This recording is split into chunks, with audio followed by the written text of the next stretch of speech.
और जब मेरी जान जाएगी तो मैं कह सकती हूँ कि एक एक खून का खतरा जितना मेरा है, वो एक एक खून एक भारत को जीवित करेगा।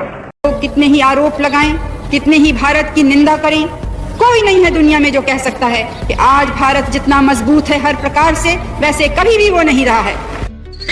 मेरे खून का एक एक कतरा एक भारत को पैदा करेगा। ये शब्द हैं आजाद भारत की पहली महिला प्रधानमंत्री श्रीमती इंदिरा गांधी के। ये शेरनी की दहाड़ है देश की एकमात्र महिला प्रधानमंत्री इंदिरा प्रियदर्शनी की, जिसे पूरी दुनिया दुर्गा और आयरन लेडी के नाम से जानती है। नमस्कार, अभिवादन स्वीकार कीजिए नीरज कुमार पांडे का। आज के इस वीडियो में कहानी women of the millennium Shrimati Indira Gandhi की। 19 नवंबर 1917 को इलाहाबाद उत्तर प्रदेश के एक कश्मीरी पंडित परिवार में इंदिरा प्रियदर्शनी का जन्म हुआ था। इंदिरा पंडित जवाहरलाल नेहरू और कमला नेहरू की एकमात्र संतान थी। इंदिरा का जन्म एक ऐसे परिवार में हुआ था जो आर्थिक और बौद्धिक दोनों ही दृष्टि से काफी संपन्न था। इंदिरा को घर वाले प्रेम से इंदु कहकर पुकारते थे। इंदु का बचपन चुनौतियों से भरा था। उनकी मां अक्सर बीमार रहती थी। उनके पिता जवाहरलाल और दादा मोतीलाल राजनीतिक व्यस्तता के कारण घर में कम समय दे पाते थे। राजनीतिक माहौल में पली बढ़ी इंदु में एक विद्रोही व्यक्तित्व विकसित होना तो स्वाभाविक ही था। 1936 में उनकी मां कमला नेहरू का तपेदिक से लंबी लड़ाई के बाद निधन हो गया। इस घटना ने उनके जीवन में एक अस्थायी और स्थिरता ला दी। 1934-35 में स्कूली शिक्षा पूरी करने के बाद इंदिरा ने शांति निकेतन में रविंद्रनाथ टैगोर द्वारा स्थापित विश्व भारती विश्वविद्यालय में प्रवेश लिया, जहां टैगोर ने उन्हें प्रियदर्शनी नाम दिया। इसके बाद वे इंग्लैंड गईं, जहां ऑक्सफोर्ड विश्वविद्यालय की प्रवेश परीक्षा में असफल होने के कारण कुछ समय ब्रिस्टल के बैडमिंटन स्कूल में अध्ययन किया। 1937 में परीक्षा उत्तीर्ण करके उन्होंने सोमरीविल कॉलेज ऑक्सफोर्ड में दाखिला प्राप्त किया। इसी दौरान वे लंदन स्थित भारतीय स्वतंत्रता समर्थक संगठन इंडियन लीग से जुड़ी। इसी समय उनकी मुलाकात पारसी कांग्रेस कार्यकर्ता फिरोज गांधी से हुई। कुछ वर्षों बाद 16 मार्च 1942 को इलाहाबाद के आनंद भवन में एक ब्रह्म वैदिक समारोह में दोनों ने विवाह कर लिया।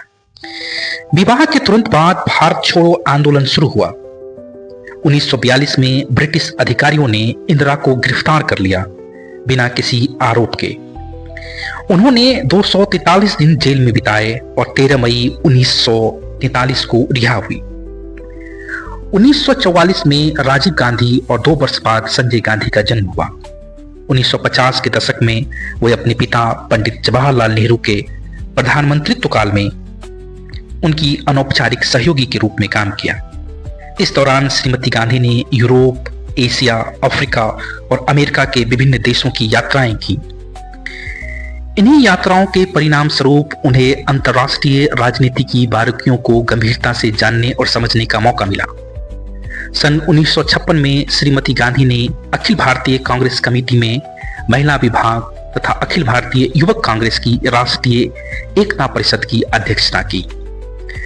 सन 1959 में इंदिरा के सामने भारतीय राष्ट्रीय कांग्रेस की अध्यक्षता का प्रस्ताव आया। प्रगतिशील कांग्रेस अध्यक्ष के रूप में इंदिरा अत्यंत सफल सिद्ध हुई। उनकी कार्यक्षमता, सामर्थ्य और पार्टी के प्रति समर्पण भावना को देखकर उनके पिता पंडित नेहरू को भी यह कहना पड़ा, इंदिरा पहले मेरी सलाहकार थी, बाद में मेरी साथी बनी और अब वो मेरी नेता भी हैं। कांग्रेस अध्यक्ष के रूप में श्रीमती गांधी का अपने पिता तत्कालिक प्रधानमंत्री पंडित नेहरू से कई अवसरों पर मतभेद भी हुआ। इस संदर्भ में एक वाकया है कि केरल में राजनीतिक स्थिति काफी बिगड़ चुकी थी। इंदिरा चाहती थी कि हालात को नियंत्रण करने के लिए वहां राष्ट्रपति शासन लगा देना चाहिए, किंतु नेहरू ऐसा नहीं चाहते थे क्योंकि सरकार ने पहले कभी भी ऐसा कदम नहीं उठाया था। पर स्थिति की गंभीरता को देखते हुए नेहरू को अंततः इंदिरा के प्रस्ताव से सहमत होना ही पड़ा और इस प्रकार केरल देश का पहला राज्य बना जहां राष्ट्रपति शासन लागू किया गया। 27 मई 1964 में पंडित नेहरू का निधन हो गया। उनकी मृत्यु के बाद प्रधानमंत्री लाल बहादुर शास्त्री के अनुरोध पे इंदिरा ने चुनाव लड़ा और सूचना एवं प्रसारण मंत्री बनी। 1965 के भारत पाकिस्तान युद्ध के दौरान इंदिरा गांधी श्रीनगर सीमा क्षेत्र में मौजूद थी। सेना ने उन्हें आगाह किया कि पाकिस्तानी घुसपैठिए तेजी से शहर के करीब पहुंच रहे हैं और उन्हें सुरक्षित स्थान जैसे जम्मू या दिल्ली जाने की सलाह दी। लेकिन उन्होंने यह प्रस्ताव अस्वीकार कर दिया और स्थानीय प्रशासन से मुलाकात करने के साथ साथ मीडिया का ध्यान आकर्षित करने में सक्रिय रही। उनके इस कदम को जनता और सैनिकों के बीच साहसिक नेतृत्व के रूप में देखा गया। बाद में जब ताशकंद में सोवियत मध्यस्थता के तहत भारत और पाकिस्तान के बीच शांति समझौते पर हस्ताक्षर किए गए तो इसके कुछ ही घंटे बाद प्रधानमंत्री लाल बहादुर शास्त्री का आकस्मिक निधन हो गया। इस अप्रत्याशित घटना के बाद कांग्रेस अध्यक्ष के कामराज ने इंदिरा को प्रधानमंत्री पद के लिए समर्थन दिया और उनके नेतृत्व को आगे बढ़ाने में निर्णायक भूमिका निभाई। 1966 में प्रधानमंत्री बनने पर इंदिरा गांधी को एक विभाजित कांग्रेस का सामना करना पड़ा, जिसमें उनका समाजवादी गुट और मोरारजी देसाई का रूढ़िवादी गुट आमने सामने था। देसाई अक्सर उन्हें गूंगी गुड़िया कहकर उपहास करते थे। 1967 के चुनाव में कांग्रेस को 60 से अधिक सीटों का नुकसान हुआ और वह 545 सीटों वाली लोकसभा में केवल 297 सीटें जीत पाई। मजबूरी में उन्हें मोरारजी देसाई को उप प्रधानमंत्री और वित्त मंत्री बनाना पड़ा। 1969 में देसाई से मतभेद बढ़ने पे कांग्रेस विभाजित हो गई। इंदिरा गांधी ने समाजवादियों और साम्यवादियों का समर्थन हासिल कर अगले 2 वर्ष तक सरकार चलाई। इसी वर्ष जुलाई में उन्होंने बैंक का राष्ट्रीयकरण किया, जिससे अर्थव्यवस्था में राज्य की भूमिका बढ़ी। 1971 में बांग्लादेशी शरणार्थी संकट से निपटने के लिए उन्होंने स्वतंत्रता संग्राम का समर्थन करते हुए पाकिस्तान पर युद्ध छेड़ दिया। इस दौरान अमेरिकी राष्ट्रपति रिचर्ड निक्सन ने भारत को कश्मीर सीमा विवाद के चलते युद्ध को बढ़ाने से रोकने के लिए अपना 7वां बेड़ा बंगाल की खाड़ी में भेज दिया। इस कदम से भारत और पश्चिमी देशों के बीच दूरी बढ़ गई, जिससे इंदिरा गांधी ने राष्ट्रीय सुरक्षा और विदेश नीति को नए सिरे से परिभाषित किया। भारत पहले ही सोवियत संघ के साथ मित्रता और सहयोग संधि पर हस्ताक्षर कर चुका था, जिसने 1971 के युद्ध में निर्णायक राजनीतिक और सैन्य समर्थन प्रदान किया। जनवादी चीन गणराज्य से परमाणु खतरे और 2 प्रमुख महाशक्तियों की दखलंदाजी के कारण भारत की स्थिति और सुरक्षा पर बढ़ते खतरे को ध्यान में रखते हुए इंदिरा गांधी ने अब एक राष्ट्रीय परमाणु कार्यक्रम की दिशा में कदम बढ़ाया। उन्होंने पाकिस्तान के नए राष्ट्रपति जुल्फिकार अली भुट्टो को शिमला शिखर वार्ता के लिए आमंत्रित किया, जो 1 सप्ताह तक चली। हालांकि वार्ता विफलता की ओर बढ़ी। दोनों देशों के नेताओं ने अंततः शिमला समझौते पर हस्ताक्षर किए, जिसके तहत कश्मीर विवाद को शांतिपूर्ण तरीके से सुलझाने के लिए बातचीत जारी रखने का निर्णय लिया गया। 1974 में स्माइलिंग बुद्धा के छायामुखी नाम से भारत ने राजस्थान के पोखरण में सफलतापूर्वक एक भूमिगत परमाणु परीक्षण किया। इस परीक्षण को शांतिपूर्ण उद्देश्यों के लिए बताते हुए भारत ने स्वयं को दुनिया की सबसे नवीन परमाणु शक्तियों में से एक के रूप में स्थापित किया। 1971 के आम चुनाव में इंदिरा गांधी को भारी जनादेश मिला, लेकिन इसके बाद उनकी सरकार को कई चुनौतियों का सामना करना पड़ा। कांग्रेस पार्टी पहले से ही आंतरिक गुटबाजी से जूझ रही थी और 1969 में हुए विभाजन के बाद पार्टी पूरी तरह से गांधी के करिश्माई नेतृत्व पर निर्भर हो गई थी। इंदिरा गांधी ने चुनावी अभियान में गरीबी हटाओ का नारा दिया, जिसने उन्हें ग्रामीण और शहरी गरीबों का व्यापक समर्थन दिलाया। इस अभियान के तहत उन्होंने गरीबों को ध्यान में रखकर कई कल्याणकारी योजनाएं शुरू करने का वादा किया, जिससे उनका सीधा जुड़ाव मतदाताओं से हुआ। इससे स्थानीय और प्रभावशाली राजनीतिक समूहों की भूमिका कम हो गई और गरीब तबके की राजनीतिक भागीदारी बढ़ी। हालांकि गरीबी हटाओ कार्यक्रम वास्तविक रूप से गरीबों तक नहीं पहुंच पाया। इन योजनाओं के लिए आवंटित धन का केवल 4% ही इन कल्याणकारी योजनाओं में खर्च हो पाया और अधिकांश संसाधन वास्तव में जरूरतमंदों तक नहीं पहुंच पाया। हालांकि इस अभियान ने इंदिरा गांधी की लोकप्रियता को बढ़ाया और उन्हें चुनाव जीतने में मदद मिली। 1971 में मिली भारी संसदीय बहुमत के बाद इंदिरा गांधी ने सत्ता को केंद्र में मजबूत करने के लिए कई संवैधानिक संशोधन किए। उनकी सरकार ने संविधान के अनुच्छेद 356 का उपयोग कर विपक्षी दलों द्वारा शासित 2 राज्यों में सरकारें बर्खास्त कर दी। इससे राज्यों और केंद्र के बीच सत्ता संतुलन की ओर झुक गया। संजय गांधी का राजनीतिक प्रभाव बढ़ने लगा, जिससे उनके सलाहकारों और वरिष्ठ नौकरशाहों में असंतोष फैल गया। पीएन हक्सर, जो कभी इंदिरा गांधी के प्रमुख रणनीतिकार थे, संजय गांधी के बढ़ते प्रभाव को लेकर असहज महसूस करने लगे। इंदिरा गांधी की सत्तावादी नीतियों के खिलाफ जयप्रकाश नारायण, आचार्य कृपलानी और सत्येंद्र नारायण सिन्हा जैसे नेता मुखर हो गए, जिन्होंने देश भर में उनके खिलाफ अभियान शुरू कर दिया। राजनारायण, जो इंदिरा गांधी के खिलाफ रायबरेली से लगातार चुनाव लड़ते और हारते रहे, ने 1971 के चुनाव में चुनावी धांधली और भ्रष्टाचार के आरोप लगाते हुए याचिका दायर की। 12 जून 1975 को इलाहाबाद उच्च न्यायालय ने इंदिरा गांधी के चुनाव को अवैध घोषित कर दिया और उन्हें 6 वर्षों तक चुनाव लड़ने से रोक दिया।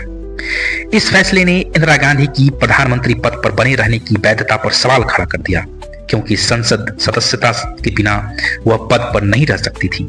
उन्होंने इस फैसले के खिलाफ सुप्रीम कोर्ट में अपील की, लेकिन अदालत ने उनके अधिकारों को सीमित रखते हुए अंतिम निर्णय लंबित रखा। इस बीच विपक्षी दलों और जनता में भारी आक्रोश फैल गया। देश भर में हड़तालें, विरोध होने लगे। जयप्रकाश नारायण ने पुलिस और सेना से अन्यायपूर्ण आदेश नहीं मानने की अपील की, जिससे राजनीतिक अस्थिरता बढ़ गई। इस उथल पुथल के कारण देश भर में हिंसा, विरोध और हड़तालों की स्थिति बनी। विपक्षी दलों ने इंदिरा गांधी के इस्तीफे की मांग करते हुए संसद भवन और उनके निवास पर प्रदर्शन किए। यह स्थिति आगामी आपातकाल की पृष्ठभूमि तैयार कर रही थी। 1975 में इलाहाबाद उच्च न्यायालय ने इंदिरा गांधी के चुनाव को अवैध ठहराया, जिससे उनकी राजनीतिक स्थिति कमजोर हो गई। इसके बाद राष्ट्रपति फखरुद्दीन अली अहमद ने 25 जून 1975 को संविधान के अनुच्छेद 352 के तहत राष्ट्रपति आपातकाल की घोषणा की। इस निर्णय को देश में आंतरिक अशांति का हवाला देते हुए उचित ठहराया गया। आपातकाल की घोषणा के साथ इंदिरा गांधी को अपार शक्तियां प्राप्त हो गईं, जिससे उन्होंने लोकतांत्रिक प्रक्रियाओं को स्थगित कर दिया।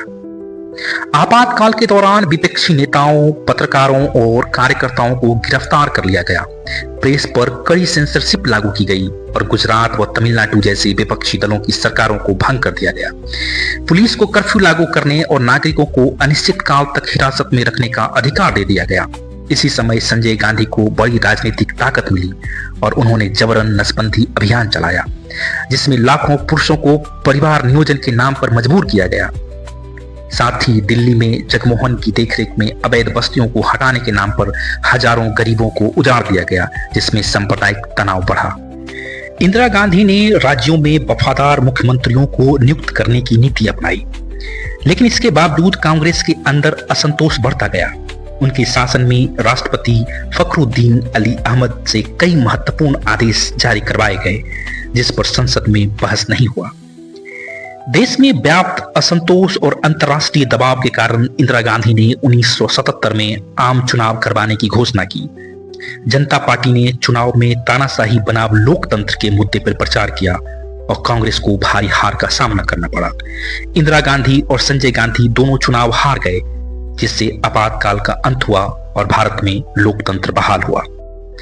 इस हार के बाद इंदिरा गांधी का लगातार 11 वर्षों का प्रधानमंत्री कार्यकाल समाप्त हुआ और मोरारजी देसाई स्वतंत्र भारत के पहले गैर कांग्रेसी प्रधानमंत्री बने।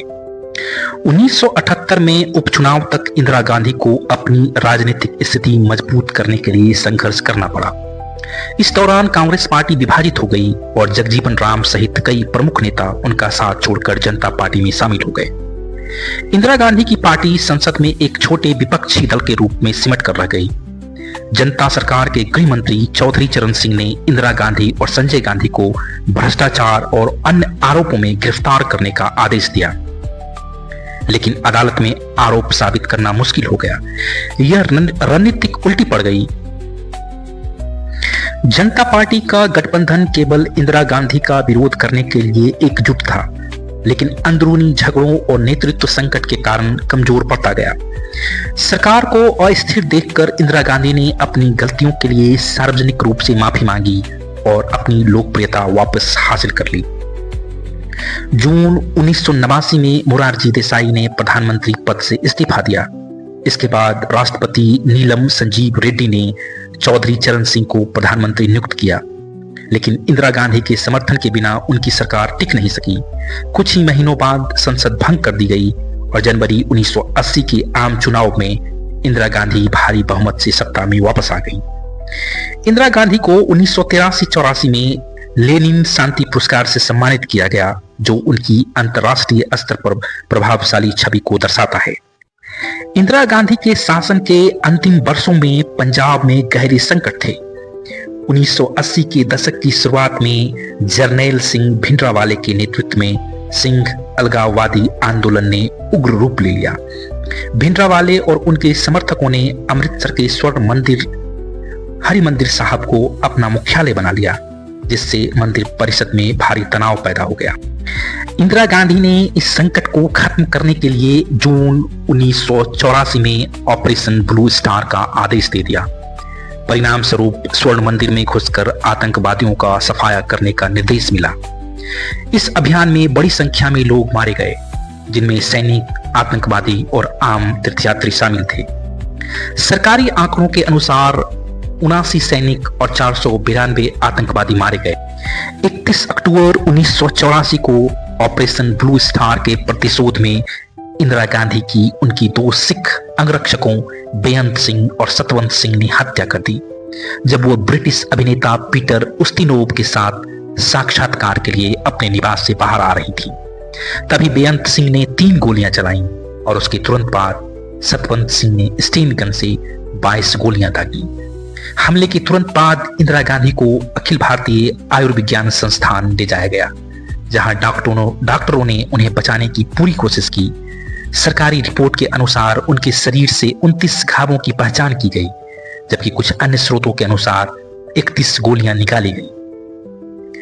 इंदिरा गांधी की हत्या के बाद नई दिल्ली, कानपुर, इंदौर और अन्य शहरों में बड़े पैमाने पर सिख विरोधी दंगे भड़के। हजारों सिखों की हत्याएं हुई और देश में सांप्रदायिक तनाव चरम पे पहुंच गया। इंदिरा गांधी का अंतिम संस्कार 3 नवंबर 1984 को राजघाट के पास हुआ, जहां उनका स्मारक शक्ति स्थल के रूप में स्थापित किया गया। एक प्रधानमंत्री के रूप में श्रीमती गांधी ने भारत को एक मजबूत और शक्तिशाली राष्ट्र के रूप में पूरी दुनिया में स्थापित किया। उनके संघर्ष और अदम्य साहस को युगों युगों तक पूरी दुनिया याद करती रही।